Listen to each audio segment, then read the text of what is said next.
What if fear of the truth didn't hold us back? Instead of having to do the research yourself, we've done it for you. Tune in each week as real moms drop some truth bombs. Answers start now. Welcome back to Truth Moms, everyone. Today, I'm not sitting up. Hold on a second. My big old pregnant ass. I just need to sit. I'll edit that out. Yeah. I'm sorry.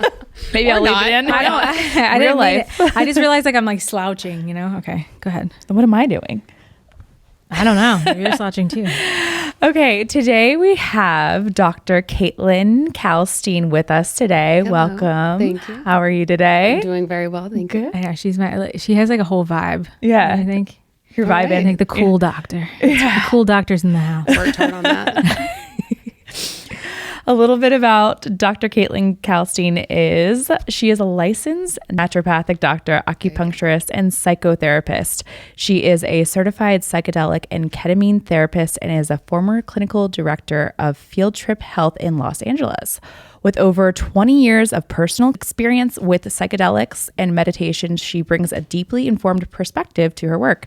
She was an active member of the Santo Daime community for a decade, engaging in ayahuasca-based healing practices. Mm-hmm. Dr. Kalstein specializes in integrative mental and emotional wellness, blending evidence-based practices with holistic and personalized approaches to mental health care. Her work is grounded in compassion, neuropsychobiology, and a belief in transformative power of connection and self-discovery. Currently, she sees patients at Simply Being Therapy in Nashville, Tennessee, where she helps individuals navigate trauma, anxiety, depression, and spiritual and existential, I can never say that word. Existential concerns. Oh, it's that T that's getting you there. It really is. Guiding them toward a more balanced and empowered life. And she's also a badass mom, which is what I feel like that, when she messaged me, she's like, I know you guys are focused on moms. I was like, no, I think as long as there's a mom in the room, I think we're fine to have this conversation. But thank you for being here. Yeah, I'm so excited. And part of the reason is because when I first met you, I remember having this conversation about mushrooms. We'll go into that a little bit later, but we were talking about mushrooms, and then I was like, oh yeah, well, I'm totally into holistic health, and she's like, it's naturopathic, and that's a little different. And so it's funny that the last conversation we had with Jamie, our pediatrician, was what the differences in medicine is, and she was explaining it, you had just popped up on my feed of like this, this circle, this Venn diagram of what the difference is in traditional medicine, naturopathic medicine, and holistic and functional medicine really mean. Mm-hmm. So before we get into, can you describe for us what those different levels and then where naturopathic makes its way in? Yeah. You nailed the bio, by the way. Thanks. That was like a mouthful I sent you. So there's a lot of different angles I could take to describe these different types of medicine. There's a difference in philosophy, I think, is what drew me to naturopathic medicine. So I was, when I was undergrad at Pepperdine, I was a sports medicine major. I was pre-med. I thought I was going to med school. I was on that track. I didn't know about naturopathic medicine. I didn't even know that was an option. It was always like more holistic minded. And part of that was from my family, from my grandfather, who was the 13th child of 13. Growing up in Kentucky, and he taught me a lot about natural medicine because he had to, like they didn't have another option. So I always kind of had that in my head. And then when I was pre-med and I went and worked for some doctors, I was like, this is not what I thought it was. Like I thought we were healing people. I thought we were actually getting them better. And what I was noticing was people were just on more medications. They were on higher doses of the same medication. And these were like good doctors. They were good people. They just didn't have anything in their toolbox except for drugs, like pharmaceutical drugs and surgery. That was all they had. Right. And around that time in college, I'd gone through a bad breakup. I was kind of dealing with my own mental health issues. I had found yoga, I'd found meditation. So I was kind of getting exposed to like more natural ways of being that I grew up in Nashville, and there was not really a lot of that around here. Yeah. So when I went out to LA for undergrad, I really got exposed to all these different ways of thinking. And I thought, there's got to be a better way. So I had this idea I would go to India to study Ayurvedic medicine. This is a roundabout way of answering your question. That's amazing. So anyway, I ended up spending a year in India and studied a little bit of Ayurveda, but really went on kind of a spiritual journey during that process. And I found naturopathic medicine in that year. And then enrolled in naturopathic doctorate school. Now, was that when you were doing that with Ayurveda? Was it someone that came to you while you were in India, or was there like an eclipse moment that you were like, I know what path I need to go down now? Yeah, I had, I met a spiritual teacher when I was there that I was not expecting. I actually had, it's a long story, but I had grown up in the church and I had kind of deconstructed when I was in college and was like, this doesn't really resonate with me anymore, but I was searching for something. Yeah. I wanted some connection. I wanted some meaning. Even with your pre-med, it kind of feels like the same way, which is really, I think, a connection to all the people that I really have true, like I'm inspired by you guys is that moment of, hey, this isn't fitting my value and my core here, and I need to find a way out. So I love that it's always, because I feel like that's the similarities. There's that one question that just kind of sparks a million more. The aha moment. Yeah. Yeah. Yeah, for me, it was kind of gradual. I mean, there was that aha working for those doctors. So I was like, this isn't right. I just realized I could not see myself sitting through 4 years of medical school where they tried to, without nutrition, without having a conversation about like our food impacts our health. Right. Like I couldn't imagine going through 4 years and just like ignoring the elephant in the room, which is that our lifestyle, our daily choices, what we're putting in our bodies impact us. And the answer is always a pharmaceutical. Like that didn't make sense to me. My aha moment, obviously, because I'm not in the medical field, was when I was in Miami and I had a staph infection. It was like I went to a really bad like wax and I had a staph infection. And I'll never forget that the dermatologist kept going back and he kept giving me antibiotics, right? And there was a nurse in the room and she said, hey, I'm not allowed to tell you this, but I think you should go see this. And she handed me this facialist who then talked to me about having, at that point I became super vegan. She talked me into getting rid of all of the inflammatories to see if it would heal my body naturally, right? And some herbal medicine here and there. But that nurse was so afraid to tell me that that's what I needed, because in their world, let's heal it from the outside with a pill or, some kind of sedative, kind of ideal. Yeah. And to your point, I think there's a lot of doctors in the traditional medicine field, traditional Western medicine field that are coming out and saying there isn't a nutrition course. There isn't an inside out healing course. And it doesn't make sense. Yeah. It doesn't make any, and it has kind of become this religion, right? Of like, why is that nurse afraid to talk about something? Because it's kind of like you choose your kind of draw a line in the sand. And it's like, oh, those people are woo-woo. Those people are, it's like, well, and it becomes kind of a religious belief in the medicine. It's like a big cult. So all of that to say about my story was by the time I found naturopathic medicine, I really felt like I'd found something that allowed me to practice a healing art, but also be a legit scientist. Like I was very interested in science and in medicine, and the naturopathic program I went into. And sometimes I think it's important for people to know, some people will call themselves naturopaths who have done like maybe a year-long course and they have like a certificate. So there's a huge difference between that and someone who's a licensed naturopathic physician. Right. And I was going to actually ask you that because we had a conversation on the way in about you saying, I take issue with that. And I said, there's a lot of fields now. I mean, you can argue in the cosmetic field that people take a certification and all of a sudden they become, the master of their craft. And it's I get it. It's exciting for you. But I also think as the person who may have gotten that certificate, it's a good note to say, it doesn't just take 6 months to figure this out. You're dealing with people's lives and their mental, like in your field, in their mental health. You need to sit back and you need to train and you need to watch people who are masters of their craft, because you could really do more harm than good, even though your intentions may be great. Yeah, and I think it's important to just say everybody has to start somewhere. They need practice, but having that humility of saying, hey, I'm just starting out. I need supervision. I need mentorship. I mean, there's this thing called the Dunning-Kruger effect, which is a cognitive bias where people who know very little about something actually are very confident. They're very confident in it.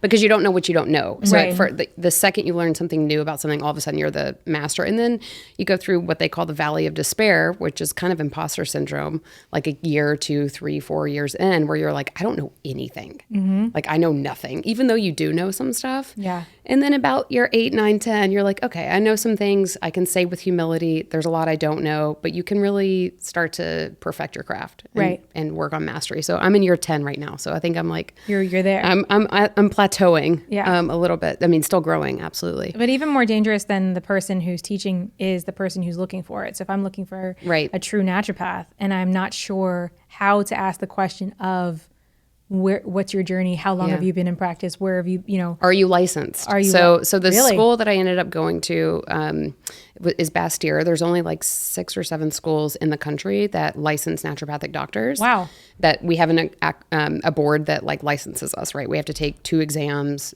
just like medical doctors do. And it's a 4-year doctorate program. And we have boards, we have ethical standards, we have education standards that we have to uphold.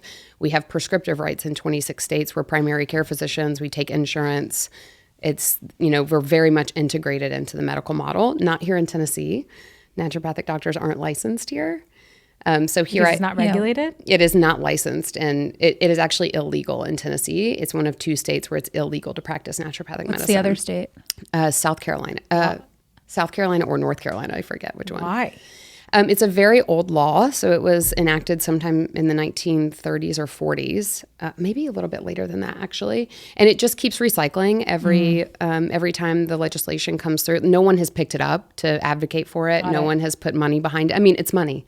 If we could afford lobbyists, meaning me and the 10 naturopathic doctors in the state of Tennessee, if we wanted to pick up that torch and run with it and actually get this in front of, our senators, we probably could get it passed. Right. But a lot of the bills passed, it has to do with money and getting it out there. So what does that mean for someone who's looking to work with you and where you are? Yeah, now? well, a lot of naturopathic doctors work remotely and they work across state lines. So I'm licensed in California, so I can see patients in California still. But in Tennessee, I'm a licensed acupuncturist and psychotherapist. Okay. And right now, my practice is mainly in psychotherapy. So I mainly do mental health. Got it. And then, so where does naturopathic medicine then fit in? Yeah. Let me answer your first question. Sorry. No, that's my fault. I get so excited. I'm like, okay, tell me about this. Yeah, I digress. I wanted to give some background, but so naturopathic medicine, we're based on like 6 principles. We're holistic. We treat the whole person. We want to find and treat the root cause. In our process of finding the root cause, and a lot of people that come to see naturopathic doctors are at the end of their rope. A lot of people find us because they have chronic health issues.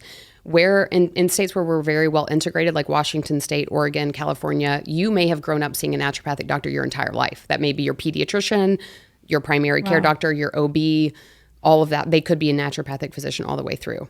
But in other states where it's less popular, you might only find a naturopath if you're desperate. So we see a lot of people, we tend to train and see a lot of people with chronic Lyme, chronic autoimmune issues, people who have seen every other specialist and they haven't found answers. And so our philosophy is we want to reduce suffering while looking for the cause. So we can prescribe drugs and we do that. I don't have some philosophical bent against or moral bent against pharmaceuticals. I'll use them if I feel like I have to. We just happen to observe that by and large, giving someone a pill first thing is probably going to create more problems in the end if we didn't actually find what the root cause was to begin with. So our main thing is find and treat the root cause, treat the whole person, mind, body, spirit. Like you cannot separate us into parts. Our current medical system right now is very siloed. You have a gut doctor, you have a brain doctor, you have a uterus doctor, as if those things aren't all connected to each other. Right. And I think that system of medicine, which we call allopathic medicine, is like the conventional, if you go see an MD or a DO, those are allopathic physicians. We are naturopathic physicians. That type of medicine, I think, is really, really good in acute issues and in injuries and in emergencies. Like if you break your arm, don't come see me. Absolutely. Go to the emergency room if you're in a traumatic whatever. If you have a major issue, if you're in a car wreck, like that is where that type of medicine excels. They really, really suck at chronic health and prevention. And that's where we shine. So I really think naturopathic doctors, I kind of hope with the new administration, for better or worse, that they can kind of with this health thing that's happening. I don't know if you guys are seeing like this health movement that's happening. At least it's bringing, shining a light on it, which I'm really shocked it's come in the form that it has. But I'm hoping that the country will see that naturopathic doctors should be the first line for anyone. We should be primary care physicians because we're going to be the ones going. You shouldn't be last resort. Yeah, like let's change your diet for 6 months. Let's go to therapy for 6 months before we start on Prozac. And if after 6 months we've done all of these things, we've looked to try to figure out what the cause is and we can't find it, okay, we'll try Prozac for 6 months. Right. While you're in therapy, while you're doing all this self-care, while you're working on your relationships. Right. And one thing that we talked about with Jamie, who's in the holistic functional side of medicine, would say too, that when people are saying, when you said the word 6 months, right, that's scary because we live in like the Amazon Prime, happy meal world, right away. And if you're telling someone who's in chronic pain that they need to try something for 6 months, how hard is it? Because you're now working with an emotional response, right? Well, it's likely they've already been in pain 6 months. So what's their alternative? Where are they going to be in 6 months anyway? Right. So a lot of it is talking to people, setting up expectations. I tell people for as many years as you've been sick, give me a month. So if you've been sick for 10 years, give me 10 months of diligent, intentional work. And usually if you have that conversation at the front end and you're like, look, I could give you a pill today that's going to take your pain away, but in the long run, you're still going to suffer because we don't know what's going on. Right. I think most people are willing to come to the table and actually do that work. Where does functional and naturopathic medicine meet? So these all overlap, right? So naturopathic medicine, one of our elders actually worked with Jeff Bland, who's the founder of the functional medicine movement. Okay. So it's a long story. It goes way back. But basically, Jeffrey Bland went up to Seattle and met with a lot of naturopathic doctors, including John Bastyr, who was the founder of my school. And he was very impressed with them. He wrote a whole article on this. You can search it. It's very easy to find, Jeffrey Bland in Naturopathic History. He was impressed with them, our philosophy, the herbs that we were using, the way that we were thinking through the human body, the way that we were looking at labs and we were interpreting labs. Right. And he's a PhD, so he wasn't a medical doctor, but he was very impressed with this group of naturopathic physicians that he met. And he came back, and again, this is in his own words, he came back to wherever he was living at the time, I think it's somewhere in Oregon, and he decided to start this functional group where he was teaching medical doctors this type of medicine. Got it. Okay. So in 1989, the principles of naturopathic medicine were codified. These principles being first, treat the cause, do no harm, treat the whole person, nature is medicine, doctor is teacher. We have 6 principles. So all of these are written down and codified. And then 3 years later, functional medicine pops up as like an entity in itself. And I'm not saying that Dr. Bland like stole it from us. And because he'll talk about the attribution, and he gives attribution to naturopathic doctors. But functional medicine is basically a way to teach allopathic doctors naturopathic medicine. Got it. Okay. So why is functional medicine then taken off more than money than it's really? I mean, think about how many. So there's 2 million medical doctors in this country, and there's 6,000 naturopathic doctors. 6,000. That's it. 6,000. So when you look at, like, it's David and Goliath. So Jeffrey Bland was very good at marketing. He was very good at communicating. He was a great teacher. He's a scientist. And he was teaching these doctors. And these doctors are like human beings that are frustrated with their own medicine. Like Right. they're people like me. Like, had I not gone to India, I would have gone to medical school and I would have been frustrated with what I had, and I would have been looking for options and alternatives. So there's all these medical doctors out there looking for options and alternatives. So why wouldn't the leap go from the allopathic to the naturopathic? Like why does functional Because medicine? if you already have your MD and you've sunk $500,000 into your training, you're going to want something that's like a weekend seminar that you can learn a little bit about naturopathic medicine so that you can integrate that into your practice without going back to naturopathic medical school. Why would you go back to a 4-year school when you have this great MDs obviously like they have a great foundation of biology and biochemistry and physiology. They just need a little bit of the philosophy and the science behind the natural things that we do. So then where do you see the partnership? Where does naturopathic, because obviously neither of those entities are naturopathic. One is totally the opposite in a sense. The other one is kind of borrowing philosophies to teach the other to kind of, jump the fence a little bit. Which it feels like kind of sometimes a diluted version of naturopathic medicine. And then where does naturopathic fall in? It really is its own. It's its own system of medicine. Right. Yeah. And I think that they're all useful. I think at the end of the day, it's a human being who is, so the word doctor in Latin means docere, which is teacher. So the doctor's job is to teach the patient. The doctor's job is not to tell the patient what to do. It's not to say like that you take this thing, and that's what's happening because doctors have. And why has it been happening? Like, because why insurance, period. It's money. I was like, who is pulling these strings? It's not like no way it did goes back the to the doctor, insurance the OB companies. that I originally saw, and I never bring it up because I do think she's a wonderful person. She's probably a wonderful doctor. Her and I didn't match at the moment that I was like asking questions, and it became offensive that I was asking questions. Right. And that's where I found functional medicine. And then I've gotten more and more kind of involved in being like, wait a minute, there's naturopathic medicine. I was like, where is that falling into? Because that seems like even deeper, right? Yeah. We're going to talk about ayahuasca and all that. I'm like, there's so much more to like all I think of at this the stuff. end of the day, it is the person though, because I like my OB in LA, I had a midwife and I had an OB because I wanted both. I wanted to know I had a relationship with an OB in case I ended up in the hospital, and I wanted a midwife because I had a home birth planned, right? I love my OB, he passed away, unfortunately. And a whole other story, which always brings me to tears. He was 50 years old and in perfect health, and it was horrible. But I loved him as it's the person. Right. It's less. Let's say that this medicine is good and this medicine is bad. There are lots of MDs. I mean, most of my friends in Nashville are medical doctors who also have a problem with the system and are wanting the system to change. It's about the human being behind it and them wanting to do the best thing for their patient. It's just that these doctors will text me and say, hey, what can I do for this condition? Because all I know is this drug and the patient doesn't want to take this drug. And I'm like, great, here, try this, and this. And we work together. Right. Do they ever refer you? Are you Oh my starting to gosh. refer- I'll like have a phone call right after this that with an internal medicine physician in Murfreesboro, he's referring someone to me all the time. Most of my practice is referrals from medical doctors. Which I love, because I feel like when you talk about home birthing, right, in your mind, you start seeing like maybe the the trad wife or like the trendy TikTok version of like a crunchy person, right? And naturopathic, it fights you on that view because you're talking about a medical doctor, right? Like that is what's crazy to me because it's very easy, and I'm saying this with a lot of love because I'm 36 weeks and I realize I'm very emotional, but my family is very allopathic. So the second I said home birth, it was like I was going to go give birth in a cave in a third world country, right?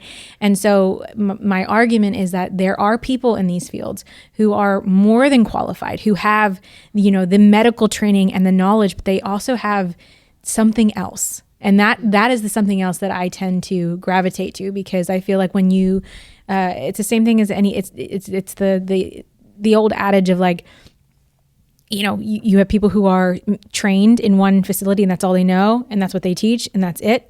And then you have people who seek more. And I feel like in this naturopathic sense, you have so many more people who are, it fights the idea that it is simply herbs and medicine. Like, you know what I mean? The herbs versus the pill. Right. And which we can't, again, like it's very easy to get kind of religious about these things. Right. And to say like the pill is bad, any pill is bad and like all herbs are bad. And it's not either one of those. It's like, what happened that we can't have a conversation about the pros and cons of a certain pill and the pros and cons of a certain herb? I mean, like St. John's wort, for example, like it interacts with so many different things and it's contraindicated in so many different conditions.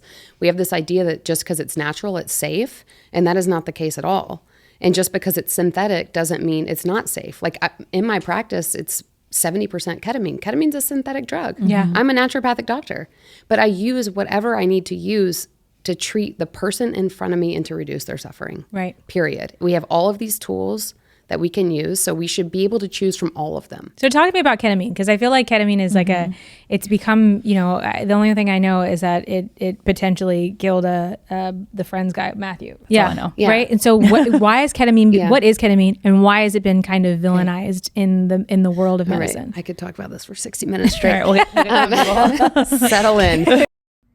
All right, real quick, if you're loving this chat, let's make it official. Hit follow, leave a quick review, and take a screenshot to share on your Instagram story. Tag us at Truth Moms Pod so we can send you some love. All right, back to it. So Matthew Perry did not die of a ketamine overdose. He took a very strong sedative, ketamine, and got in a body of water. Bad idea to take any sedative and get in a body of water. He did not just have ketamine in his system. He had ketamine, he had benzos, he had other antidepressants. He had things that were a cocktail of sedatives over a long period of time. The amount of ketamine that was in his blood it would take multiple injections over a very short period of time to get that level of ketamine. So ketamine is going to be out of your system in like 4 to 6 hours. So he was likely being injected every 2 hours for Holy crap. for all day. So first of all, that is a very extreme example. It is very, very hard to get that level of ketamine in your blood by doing it. I mean, it's impossible to get that level in your bloodstream by doing it in a medically supervised, prescribed way. Okay. Right. So he was absolutely abusing it. And it's tragic because he was being given by doctors, were giving it to him. So I hope those people are prosecuted. I don't know. I haven't seen recently. They've been charged. Okay. The physicians have been charged. They'll definitely lose their medical licenses. And I don't know what more than that. But so ketamine is, it can be abused. I think that's like right. And many medicines can, right? Of course. We're talking about, we're in the land of Ozempic right now. Yeah. 70% of overdose deaths on opioids are started with a prescription. Wow. Right, of people getting addicted from having a surgery, from having and then needing more, and then diverting and getting it off the streets or whatever. But then mainly, sometimes they're even just overdosing on the prescription that they were given. So there's a lot of things that can do harm. Alcohol, like prime example. If we're talking about something that can do harm and that can be addictive, yes, we have lots of those substances. Ketamine is one of them. Right. It's quite rare to develop addiction to ketamine, and it's not so much in Asia and Europe for some reason. It's more popular, but here it's not as common, and it is damn near impossible to overdose on it. What is possible is that you take it, you get sedated, and then you do something like get in a body of water or drive or do something that you shouldn't be doing on a So, it's not that it's similar, because obviously it's synthetic, but like I think of any other drug like an ayahuasca or peyote where you have to be in a certain mental state. Yeah.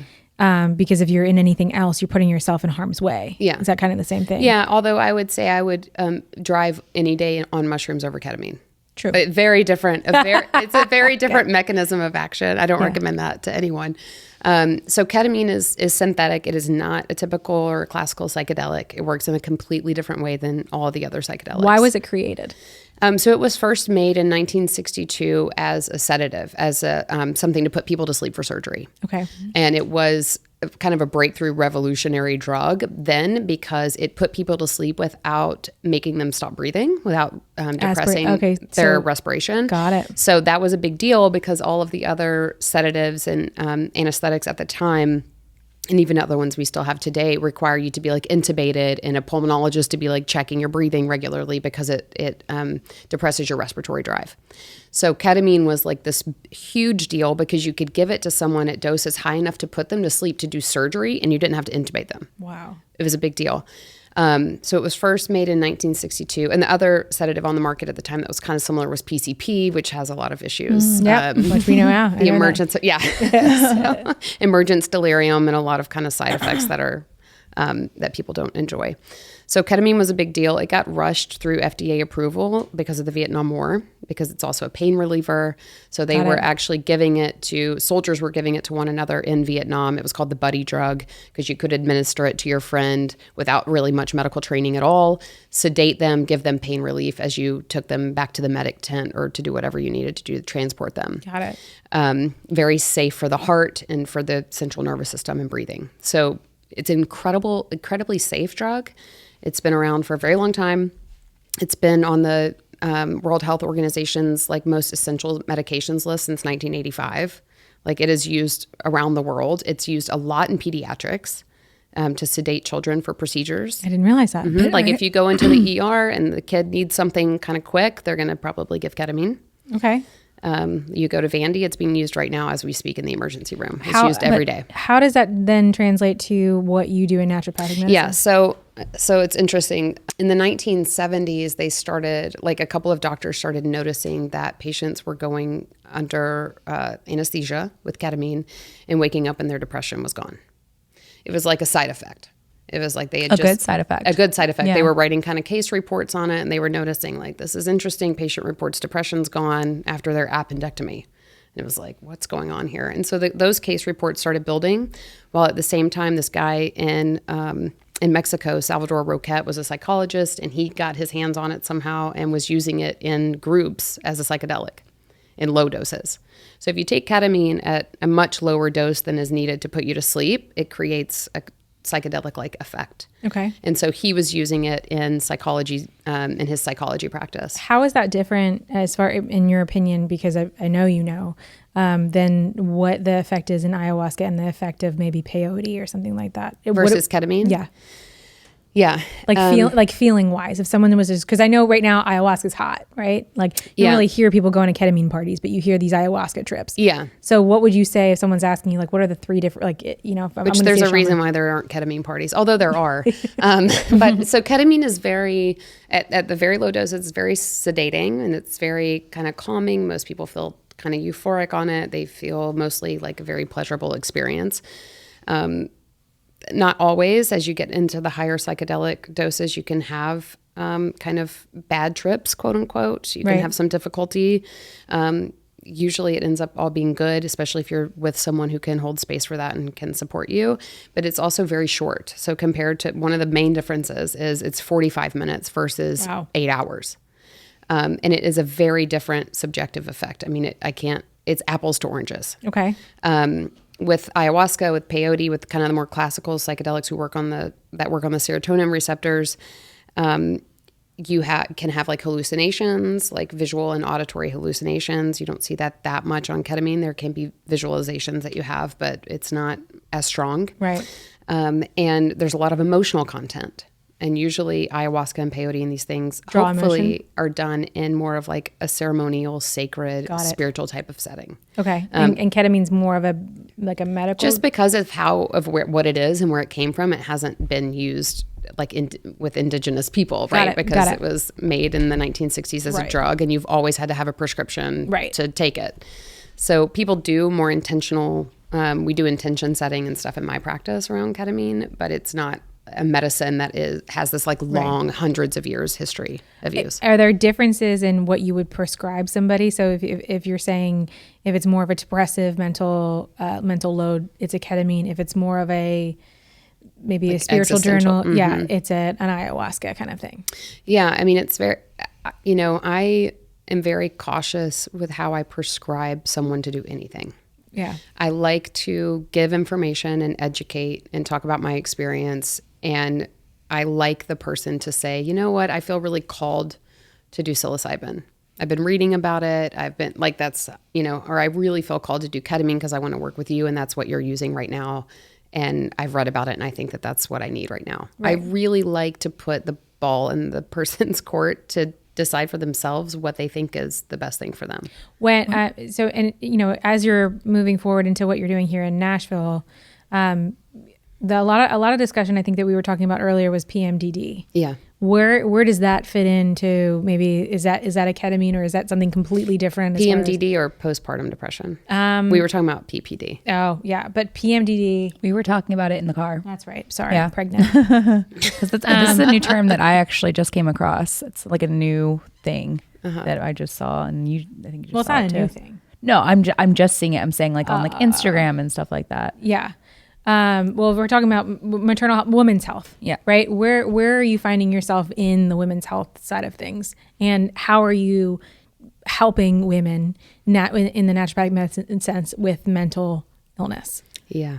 Because that's a big loaded question. So PMDD, PPD, postpartum depression, all of it, right? Postpartum I have more experience with than PMDD, although I've been seeing some of the research come out about that. I have the naturopathic brain in me is like, what's the cause? That's where I go to. Like we were talking about all these treatments and all these different modalities and the psychedelics now. Obviously so I just want to say, going back to ketamine is legal. The other big difference between ketamine and all the other psychedelics is currently all of those other psychedelics, ayahuasca, which is DMT, or the active constituent of ayahuasca is DMT, psilocybin, peyote, MDMA, these are all classified as category 1, schedule 1 drugs, which do, quote unquote, do not have any medical benefit. So ketamine is schedule 3, which means it's legal with a prescription. So somebody in the NFL, because we were just talking about, we'll go back to PMDD in a second. So somebody who, we just watched a documentary with Aaron Rodgers going and doing. if it's technically a class 1, is he in trouble or? So a lot of people, so when you ask me about like what should people do and what do I tell people to do, one of the things I have to be really careful about since I'm licensed here as a medical provider and healthcare provider is not to tell people to go do something that's illegal. Wow. So I can't really tell someone to go do ayahuasca, right? Because it's not legal. So if he did it, he either did it underground, which is this is happening all over the place. There are therapists like me who are licensed. There are coaches who are unlicensed. There are shamans, either self-proclaimed or actual shamans, who are doing these ceremonies all over the U.S., but technically they're not legal. Yeah. No, he went overseas and did it. Oh, okay. Yeah, So so a how did lot he of get away people with are this? going overseas. A lot of people are going to Mexico for ibogaine treatment. For example, veterans are doing that in truckloads because it's not yet legal here, even though there have been some clinical trials. So if you hear of anyone doing it here, they're either like MDMA, psilocybin, ibogaine, ayahuasca, they're either doing it illegally or they're doing it as part of a clinical trial. And those clinical trials are in stage 3 for MDMA, and they have been for years, and for psilocybin as well, and for ibogaine as Do well. you ever see that going forward? Like, I mean, Yeah, well, so the FDA rejected their request this summer. That was a big deal. They rejected MDMA being rescheduled and being passed as a new drug because they rejected it not because it wasn't efficacious, because it was very efficacious for PTSD. Like 70% of people no longer had PTSD after the first experience, 1 dose. Wow. Which is insane. We have nothing else even close, nothing else in our repertoire treatment anywhere close to that. Then why not make it legal? Because it's MDMA assisted therapy, and the FDA said we do not regulate therapy. We regulate drugs. So they would not approve it because MDMA, the trials that went through, by the way, hundreds of millions of dollars over a long period of time. This organization was founded in 1985 to try to get MDMA legal. Yeah. This has been a very long journey. So these trials very much philosophically believe that the MDMA is a catalyst, but the therapy, the psychological processing, the transformation, the insights, the spiritual experience that someone has when they're on MDMA is the healing. This is a thing that's healing them, right? It's not the drug. It's a completely different paradigm. The drug, it's not because the drug is making more connections in your brain and releasing serotonin. It's because that in that altered state where you're more vulnerable, you're able to see things differently. You're able to process things. You're able to connect with another human in a way that's very healing. Which kind of goes back then, if this makes sense, right? If we're talking FDA as an entity saying we can't regulate a therapy, it starts to make sense why naturopathic medicine isn't as approved right into the system of the US, because they cannot regulate a holistic view of care. And they can't make money off of a plant. Exactly. It comes back to like when you look at these clinical trials, and the one that you sent me on RE104 is very interesting, which is a psilocybin derivative. It's a synthetic. But that clinical trial, like to get from phase 1 to phase 3, it'll be $100 million. Oh my God. And it's like, so the people who are funding that, who funds that? The pharmaceutical companies. Mm-hmm. They're the only people who have the money to do that. Right. So they fund it, and they're only going to fund studies that they have an investment on. They have a high ROI. If they don't have something that they know they can make money off of on the back end, they're not going to fund these trials. Right. And that's one of the reasons why ketamine, even though it's getting more and more popular, has stalled, even though the impacts of ketamine on mental health it's miraculous. Like people who have come to see me, they're treatment-resistant depression. They've been on pharmaceuticals for 20 years, on antidepressants. They're not better. They're miserable. They felt this way for 20 years. They do one ketamine session and their depression's gone. Like it's miraculous, but ketamine is off patent, meaning no drug company will ever make money off of it. And so they don't promote it. Exactly. Wow. Okay.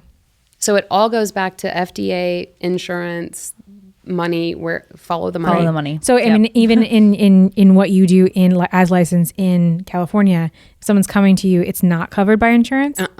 So People everything's have out to of pay. pocket. Everything is out of pocket. Now, some clinical trials with ketamine, they're looking at kind of various different things. I mean, we have 25 years of clinical data on ketamine and depression, but they're doing some nuanced But essentially, stuff. you have to sign up to be a lab rat in order to get any type you have of to help. do. Some of those doctors, like big name researchers at Stanford, will get something covered by insurance. But little old people like me with a little private practice, I'm not getting shit covered. Oh my gosh. Nope. So these people are paying, okay, can you give us a roundabout of someone coming to your practice? Yeah. So, well, I'll give you an example of like the big clinic. So I was the clinical director of Field Trip, which was a ketamine assisted psychotherapy company, a very well-funded company. They had like 7 or so clinics at their height, and they got bought out by another company. But it was about $5,000 per person to do a treatment of a series of 6 ketamine sessions, which most people need more than one. They don't usually just do one session. So that was 6 ketamine sessions with therapy, with a therapist who's going to do preparation and integration for you, is about $5,000 out of pocket. Wow. So for someone who's been suffering, they're like, fine, sign me up. Right. Like if they can. But the thing is, there's a lot of people that want to try it that just don't have the money to do that. Right. And you're also saying this is something, right? It's funny because insurance, people think you're not paying for it. You are paying for it in the long run. But when you're given something quickly and it's $0 to you, that is the convenience of it. And, hey, it's probably going to work. Then putting in the work for yourself and with the doctor you're working with. Yeah, it's an investment for sure. That's wild. Wow.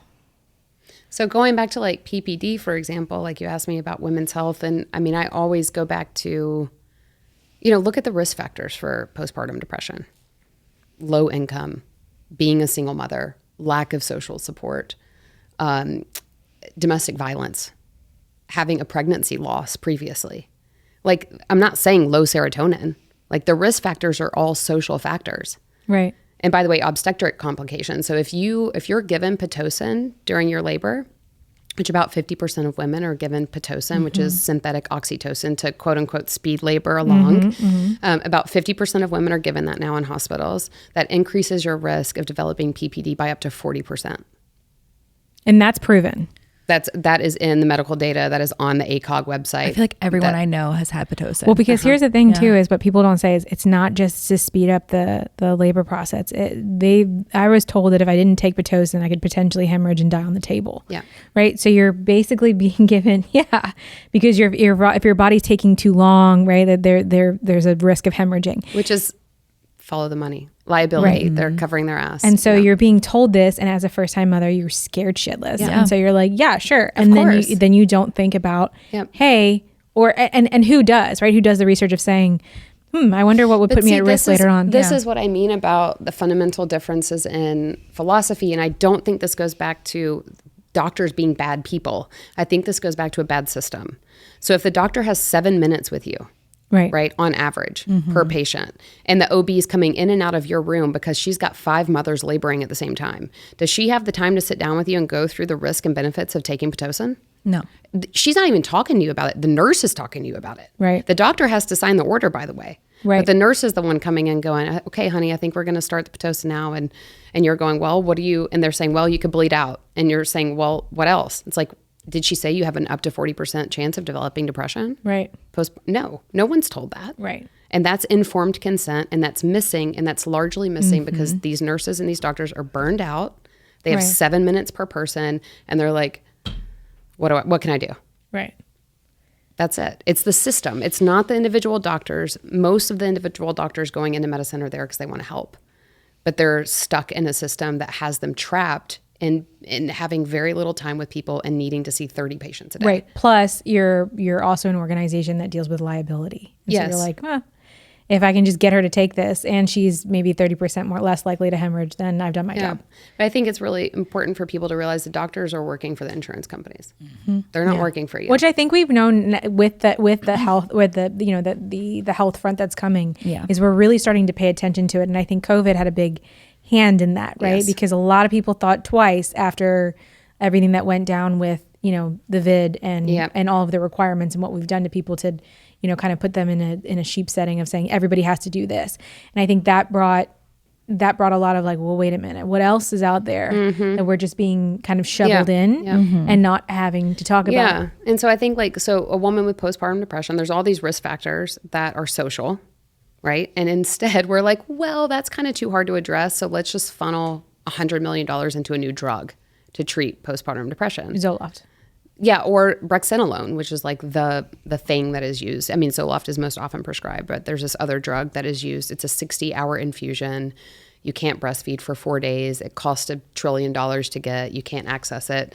But it's like, why did we spend all of that money on trying to find a drug that, by the way, is a GABA agonist, which progesterone is. So just give her some progesterone, which is tanked after childbirth anyway. Right. And give her some social support. Like that is what women postpartum need, is social support. I feel like we're almost overcomplicating it in a way. So much. And that's what I'm saying. Like if you just use common sense and you go, okay, what is this condition? Okay. She's depressed after giving birth, kind of normal in a way, right? Right. For starters, it's kind of normal. Well, also, I think people too, because even just being pregnant, a lot of people just throw that's hormonal. You have a hormonal imbalance. You're just imbalanced. Yeah. But nobody's talking about what that imbalance is and how to support the imbalance. It's the fish tank you're in, right? If you're a pregnant woman who needs a lot of support and who's still being asked to work obscene hours or to think about how quickly you're going to get back to work when you're like, I'm about to bring a life into the world and can I get a beat? We're just, our society is not constructed in a way that is conducive to that. And then the woman, I see postpartum depression and anxiety as women like screaming for help, and they're screaming into a void. And then the doctor is like, well, I have this GABA agonist I can give you. And they're like, well, okay. Because they don't know any better. They don't know what's really going on. They don't know that what they really need is that social support, is that society support, is that like, hey, just for 6 weeks, like this whole 40-day thing that a lot of cultures have, like 40 days after birth, women just do nothing. You're supposed to do nothing. This is in a lot of different cultures. Right. Like just rest. That is your primary job. Like society is the problem. It's not a serotonin deficiency. Right. It could be a serotonin deficiency, but is it the chicken or the egg, right? Like, right. And how do you know if you just if you're just plucking the chicken and taking it out Totally. to pasture, right? So, that's where I get into what is, your body, right? What are you predisposed to? And then what is environmental? And that's why you would go to a naturopathic doctor, because I think this is also like women are they've got to figure it out themselves. And it's like, well, they'll just Google their symptoms ad nauseum. And like, that's not helping. And they've got to figure it out for themselves. And this is exactly why you would go see someone like a naturopathic physician who's going to say, let me look at all of these areas of your life. Let's talk about your mental health. And then I'll be able to tell you whether or not I think we can fix this with you having coffee with your best friend and scheduling that, twice a week and having meal trains come or whatever it is, or if I need to send you to a psychiatrist to get a prescription, right? But a naturopathic doctor is going to be able to talk with you about that, about what's the cause, what are your values, and that person's either going to say, I really think I need a prescription for 6 weeks, and it's like, fine. Well, for someone that's listening though, that maybe, right, it's obviously not as well practiced in Tennessee, but it is in other states. But where does someone start, right? You ask the question, you're like, hey, you know what? I probably do need to talk to this type of person. Where do I go looking? Because obviously there's a lot of, false prophets in any situation. It's tough. I mean, I would search for a naturopathic doctor in my area and look at their credentials and see if they're licensed by an actual licensing board. And that can be tough, but you can call, you can ask for a consult. Always ask for a consult. Most doctors will give you a free 10-minute phone call, to see if it's a good fit. And in that phone call, you advocate for yourself and you say, this is what I need. These are my values. This is what I'm looking for. Are you the provider for me? You're interviewing them. Yeah. Right. Well, I think but that's also, we've been trained so much in the allopathic state, because the same thing we just had the conversation with Jamie, she was like, there will be people that will be like, okay, I want to advocate for myself. I'm going to be in here. And then tell me what to do. Yeah. Right. Because you've been trained all of my 35 years of living to just listen to what the doctor says. Yeah. And that's why you need time with them. I mean, you need to listen. You need to and they need to deconstruct. Naturopathic doctors spend on average an hour with each patient. Wow. We have to. I mean, you have to. How else are you going to get to know that person and know what's important to them and what's going on in their life? And, you don't know. Yeah. We talk about where you have a... Yeah, I have a question. What are you treating, like with the PPD and the PMDD? Like, what are you treating them with ketamine or is that breastfeeding safe? Yep. Okay. Ketamine is. Wow. So my mentor, Phil Wolfson, who wrote the ketamine papers, he's a psychiatrist out of the Bay Area, who's been doing this for 35 years. They just published a study 3 or 4 years ago. I know COVID, like my brain about like how many years ago it was. Yeah. Maybe it was 5. 2025. I know. They published a study showing the pharmacokinetics of ketamine in breast milk and showed that it was very, very minimal. And then that study has been reproduced 3 times now. Okay. So at 12 hours, there's no ketamine in the breast milk. The peak amount of ketamine in the breast milk is at 1 hour. But even so, ketamine is very, it does not absorb very well orally. That's why we give injections and why we do sublingual, that it absorbs through the cheeks. So that's a good thing for the infant, because even the ketamine that's in the breast milk, which is very, very low to start with, it's not metabolized. Once it's getting in the infant's mouth and into their gut, it's being passed out. Yeah. It's not actually getting into their bloodstream. So I would not recommend someone regularly take ketamine and 1 hour later breastfeed. Right. Like I normally say wait 6 hours or pump and dump like for the first 4 and then give, but yes, it's an option. It should be an option. It should be considered with everything else. Especially with everything you just said about depression. You're like, postpartum depression is the number one thing that I think most women worry about towards the end, because you're not, which is funny, because the thing we should worry about is, hey, support. How am I going to get there? What's going to happen? But you're just so worried about the outcome of the trauma of birth. Yes. That you're not. Well, and that's the other thing. Like, what are we treating, right? Like if a woman comes in and she says, I think I have postpartum depression. I'm feeling really depressed. And the doctor has 6 minutes with her. He or she has to go through every other thing, like, are you still bleeding? So they have maybe 60 seconds to talk about mental health. And you don't know if that depression is because the birth was traumatic and they haven't processed that trauma. You don't know if it's because 2 days after she got home with the baby, her husband left her. You don't know if you have no idea what the cause of depression is in that. You don't know if it's because she's been eating Twinkies and not getting any amino acids or protein. And so she doesn't actually have the building blocks for serotonin. Right. So without so you guys are also doing a lot of nutrition. Well, blood paneling then. So functional medicine doctors do a ton of blood. So you asked me like, what's the difference with them? I would say the main difference, we kind of laugh like how much lab work they do. We would joke that the amount of lab work is kind of in disproportion to like how much experience you have, because the more experience you have, the better of an interviewer you are, maybe the less lab work you need to do. Yeah. Like it is thousands and thousands of dollars in blood work and in supplements.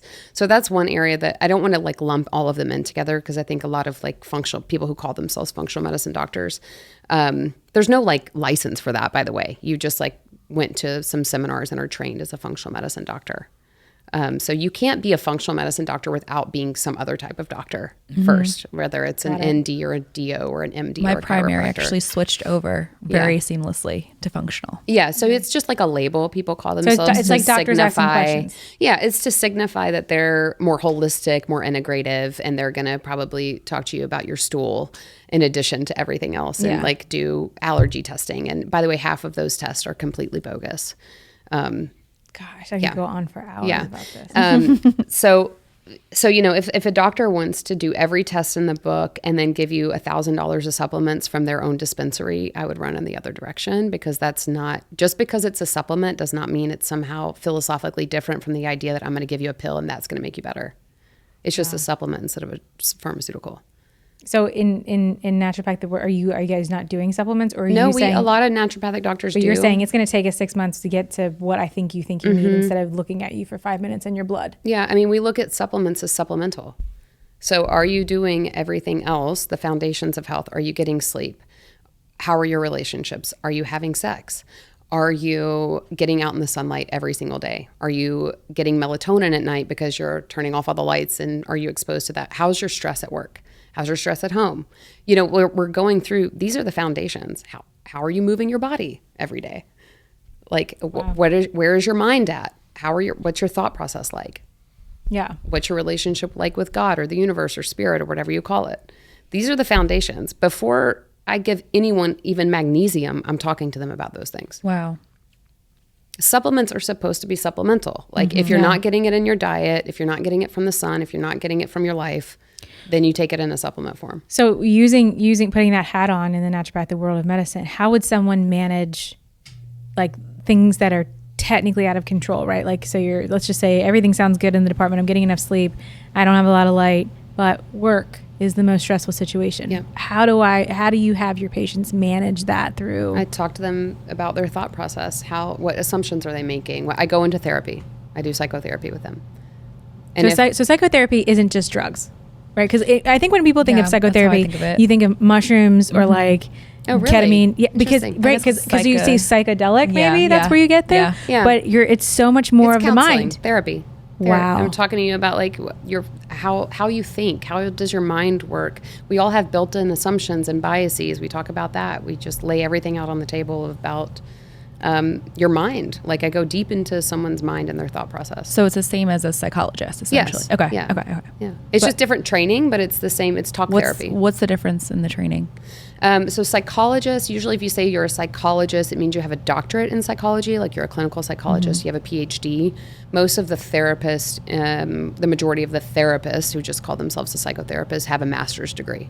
Usually that's the difference. They're both licensed providers. Okay. But clinical psychologists, I mean, on the more nuanced side, they usually are more, they can do like assessments. They can do ADHD assessments, autism assessments. And this is what a lot of psychologists do, spend their time doing is extensive testing for mental health stuff. And whereas therapists do more of the one-on-one, talk therapy, conversational counseling. Yeah. How many people do you see?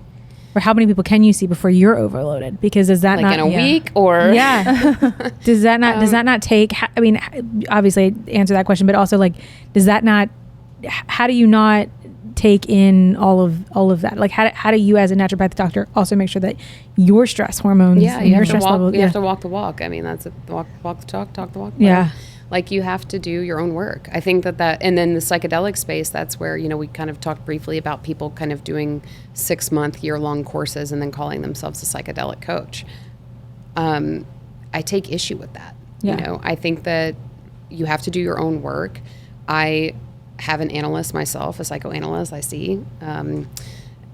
I think that, I've done a tremendous amount of work in meditation and lots of different things for myself over the years. So I think that's number one, and knowing yourself very well, knowing what you can handle, knowing what you can't. But kind of the one-on-one of therapy is you have to have boundaries. Like you have to see that person as their thing. I am not responsible for them. I am going to educate them and help them and talk to them and be a mirror for them, but I can't live their life for them. When I get in trouble is when I hear stories of trauma or childhood abuse or sexual abuse, and I start to identify with that person and I really feel their story, and then I have to kind of do practices to help me discharge some of that energy. Yeah. But I see about 20 people a week. Wow. And I see maybe I can see about 4 ketamine people a week because those sessions are much longer. Where do you see like the practice that you're at in Nashville? Where do you see that going, knowing that naturopathic medicine in and of itself has a long way to go? Yeah, I think we. In legislator, not in the it practice. may have a long way to go. It may not. I recently talked to some people who, it's like who you know, man. It's who you know. If we can get in front of Marsha Blackburn, then under the right circumstances, we could get a bill, potentially passed pretty quickly. Right. You can get those things moved along if you know the right people. Yeah. So I don't know if that's necessarily where I want to put my energy. It might be. 2025 might be the year that we legalize naturopathic medicine in Tennessee. But, I have other licenses. So I'm an acupuncturist, I'm a therapist, and I practice under those. And so for now, the naturopathic work that I do, so mainly when I moved to Tennessee, what I lost is the ability to prescribe ketamine. Got it. And so I work with... But your philosophy can still maintain. Yeah, sure. And I do naturopathic consultation, and I talk to people about this all day long. But really, I went into naturopathic medicine so I didn't have to prescribe, right? Like I wasn't a big prescriber in the first place. If I had a patient who needed an antibiotic, I would prescribe that, but I wasn't like prescribing drugs every day. Right. So losing that wasn't a big deal when I moved here. But I lost the ability to prescribe ketamine when I moved here. So I work with a medical doctor here in Nashville who prescribes the ketamine, and I do all of the therapy work around it. Acupuncture is kind of a funny thing too. I went to a kind of a holistic event in Nashville, and I saw acupuncture in there, and I was afraid to do it pregnant, but apparently a lot of pregnant women do it. I did it pregnant. It's a really common Did thing. you? Yeah, I was trying to flip. And I for might infertility. come see you. Yeah. Well, I'm not seeing acupuncture Oh. patients currently. I'm too full with with the ketamine practice. Okay. Yeah. Okay, dang, I'll go see somebody else then. Yeah. That's fine.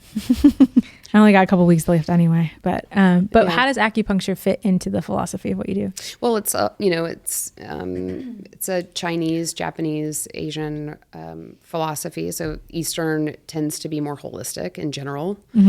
So I did my master's in acupuncture at the same time I was doing my doctorate. because my school did both of those things. So it was pretty well integrated. Yeah. And it's just another modality. It's a really helpful. I think we're really missing touch in like the healing world and in medicine in general. Like, how often does your doctor touch you unless it's your OB? And then that kind of touch is not like always that great. yeah. It's kind of traumatic in a way. But we really don't have a lot of like healing. There's massage, but I think acupuncture is one way that we can introduce touch, that we can introduce kind of mind body, because you're doing something to the body, but it's very much creating like this state, like a relaxation state in the person. Usually a lot of people do acupuncture for stress, for pain, and for infertility. It's so funny because I've always admired it from afar, but I've never tried it because, again, I think that is, it's like, it is. Well, I would do it for you. It's a very intimate, thank you. Yeah. I know. I'm just, it's not that I'm scared of needles or anything, but you're right. It is a very intimate kind of touch therapy that you're just, I don't know. I can't believe you haven't done it. It's vulnerable. Yeah, it's interesting because it is and it isn't, right? Because you're using a needle as like kind of the conduit. So it's not like someone massaging you, which I think maybe feels more intimate. Yeah. But it's, it's really interesting. I find some people respond really well to acupuncture and other people just like don't feel anything. Right. So it's, yeah. So we're coming up on time here, but that went by so fast. I know, right? Because I feel like there's so many things. I know, and like I feel like 3-hour Joe Rogan I didn't even podcast. talk about ketamine. I know. Since I have a ketamine practice, can I? Yes, please. Say my thing about it. So I told you a little bit about the history. Yes. That it's been around for a really long time. It's very safe. It's very rare for people to get addicted, especially if it's being prescribed in a safe container and medical setting. I guess I did say quite a bit about it. It's short. The effectiveness, I just can't overstate how I think it's such a travesty that when people are presented with their options for depression, which is insane right now, like the levels of depression in our society, it's just like going up, and anxiety.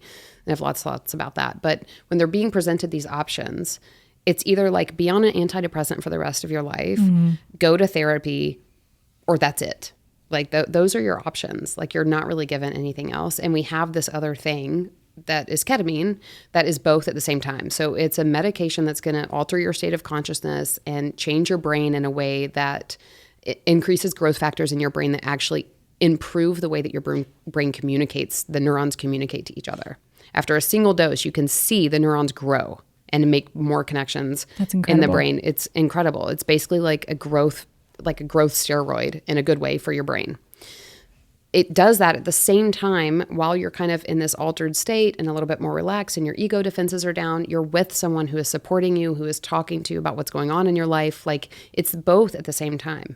And we've long known that drugs plus therapy are better than either alone. Drugs meaning pharmaceuticals, antidepressants, plus if someone does both of those things together, it's far more likely they're going to go into remission than if they did either one. Well, I mean, and that makes sense because you're guiding someone through a healing practice, right?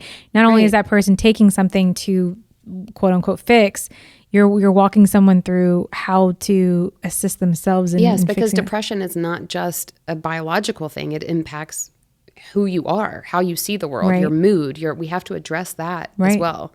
It's not just biological, right? It's biological and it's emotional. Right. And you can't just wake up to somebody someday and say, hey, this is how you handle stress, right? A drug's you're not going to wake up from one day of a pill and be like, oh, that's how I'm supposed to handle with my boss at work. Right. And which a lot of people don't get taught in the first place. Right. So emotional well-being, regulation, nervous system regulation, all that. So you're having this person with you kind of in this intensive way through this experience. And it's limited, right? So I see usually people for about 6 sessions and then they come in for maintenance or they come in for weekly or biweekly therapy after that, just to like stay in the groove of doing this personal growth work. So that, and they don't have to be on a pill every day with the side effect of their libido is shot. They gain weight. Their brain chemistry changes in a way that it's very hard to get off of these drugs. And no one is talking about this. There are 40 million people in this country on antidepressant, and a lot of them want to come off and they don't know how. My friend actually just told me today that she quit cold turkey. And I'm like, are you okay? Yeah. She's like, no. It's not physically dangerous to do that, but people experience a lot of psychological and like they can have brain zaps and they feel like, I mean, a big issue is they feel like their depression's coming back, but it's actually withdrawal symptoms. Right. It's not relapse. Yeah. I was like, she feels sick. Yeah. Yeah. Yeah. And again, that comes with not knowing what's happening with your right. body. And when people are put on these, again, they're usually not given the full informed consent. How long do I have to be on this, doc? What's going to happen when I come off? What's my tapering schedule like? Like, how do you know how to taper me? Because deprescribing is not taught to doctors. That's why she went completely cold turkey. Because she doesn't know what else to do. You just keep throwing things at me. She's like, what's the root of the cause of this? So I don't know if I should say this on air or not, but I do a lot of deprescribing with people. I push them, I point them to the right places. There are books on this, and there are a lot of physicians that are doing this work, thank God, because we need it, of helping people come off in a safe way that's slow, that's not going to send them back into a depressive episode. And, so it can be done, and it can be done safely, but you might need to find somebody to support you through that. Okay. Ketamine is a really good option. So you have this thing that you could do for, 3 to 6 weeks, and then hopefully and be done. I mean, you still live life. You're still going to have stressors. You're still going to have to navigate life and the ups and downs of life, but you don't have to necessarily be on a pill every day. My question is, and you might have already said this and I might have missed it. If I wanted to do it and I live here in Tennessee, how do I go about that? So it's totally legal. Just want to say again. There are ketamine clinics in Nashville so there's a lot of different models of ketamine. Some of these ketamine clinics are run by anesthesiologists. They're not mental health providers. I know a lot of them, they're good people, but they're not, if you're looking for that more psychological, holistic approach, that might not be for you. But there are ketamine infusion centers where you can go, you get a ketamine infusion. No one really talks to you much. I mean, they say hi and bye, and then that's it. And they do that for depression. But if you want the full force, that's the medical model. Yeah. So I'm just saying that's a model that if you're Googling ketamine in Nashville, you're going to see those options show up. That's kind of more the biomedical approach. The more holistic approach is looking for ketamine-assisted psychotherapy. Mm-hmm. And again, when you Google ketamine-assisted psychotherapy, make sure that you're reading the person's bio. How long have they been doing this? Who trained them? What's their personal experience? This is one place where I think it's actually okay for you to ask, kind of cross that boundary of like, do you have personal experience with ketamine? I do. I've done ketamine many times. I've done ketamine for my own depression. I think that's important to talk about. Mm-hmm. And I think people feel a lot more safe with you when they realize that you've been through this yourself. Right. So you can ask them that. I mean, they might say, I don't want to disclose that. That's fine. But yeah, I would do your due diligence and then meet with the person beforehand, before you commit to anything, and see how you feel in their presence. That's the most important thing, because you're going to go into an altered state of consciousness, and you want to make sure that you feel safe with them. Okay. Amazing. Where can people find you? Yeah, I'm on, I'm really easy to find, just Dr. Kalstein, if you know how to spell it, Kalstein, drkalstein.com and Dr. Kalstein on Instagram. Amazing. And I'm here in Nashville. And I know you just said you have 20 patients a week and all that. Are you, as your practice opening up, or are you able to see more patients? Yeah, the cool thing about ketamine is it's a rolling thing. So every 2 to 3 weeks, I get a couple of spots that open, and I can usually fit people in within 3 weeks. Yeah. Yeah. Mm-hmm. And then I have my regular therapy clients, which I'm not taking regular therapy clients at the moment. I do have a wait list for that. But the ketamine spots open up every couple of weeks. Yeah. But I will say one thing that what I admire about you too is that you have a lot of people in your, and maybe this is a thing about naturopathic medicine in general, so is that it feels like, well, I think I'm talking too fast. I think that you guys are much more of a collaborative bunch, and then I see an allopathic essentially, right? And so if it's not you and someone really desperately needs somebody, I feel like you would be able to be a guide into that direction. I have amazing physicians here. I've got a cardiologist I love. I have an endocrinologist I love. I have internal medicine doctors. I have nurse practitioners who are great. Yeah. I have an incredible network in Nashville. And that's what I think is missing in allopathic, that functional and naturopathic both have, is that there is a network. Yes. And that's what it's really all about, is finding health, mental, physical, emotional, environmental, all of it is such an individual experience. And that the first thing is starting to ask the question, where do I go and where do I look? And people like Dr. Kalstein exist. So I hope you guys listen and you enjoyed the episode and you take a look, and if nothing else, follow her, because she's filled with amazing information and I love everything she posts. And also she has the most beautiful intellectual kid I've ever met in my life. So who will probably grow up and be a naturopathic doctor herself. But thank you so much for coming in. Yeah, thank you so much. That was a blast. Thanks, guys. Thanks for tuning in to Truth Moms. Remember, mamas, the truth starts at home. If you enjoyed this episode, don't forget to subscribe and leave us a review. It really helps us reach more moms like you, and plus, it's free. Until next time, stay strong, stay curious, and we will keep dropping those truth bombs.